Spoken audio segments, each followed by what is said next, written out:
April 2nd, St. Francis of Paola, founder of the Minim Friars. St. Francis was born about the year 1460 at Paola, a small town in Calabria. His parents were humble, industrious people who made it their chief aim to love and serve God.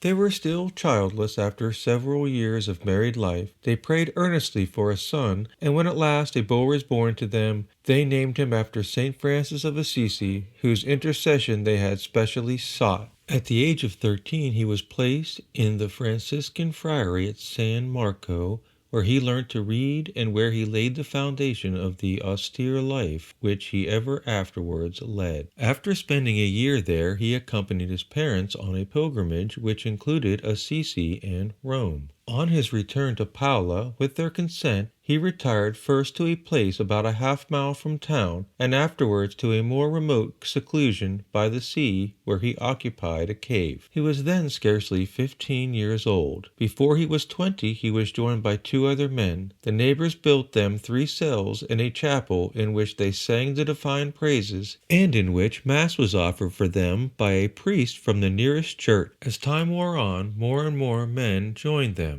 This was then he founded the Minims, so called so that they were the least monastic of orders. They observed a perpetual Lent and never touched meat, fish, eggs, or milk. Francis himself made the rock his bed. His best garment was a hair shirt, and boiled herbs his only fare. As his body withered, his faith grew powerful, and he did all things in him who strengthened him. He cured the sick, raised the dead, averted plagues, expelled evil spirits, and brought sinners to penance. A famous preacher, instigated by a few misguided monks, set to work to preach against St. Francis and his miracles. The saint took no notice of it, and the preacher, finding that he made no way with his hearers, determined to see this poor hermit and confound him in person. The saint received him kindly, gave him a seat by the fire, and listened to a long exposition of his own faults. He then quietly took some glowing embers from the fire, closing his hands upon them unhurt, said,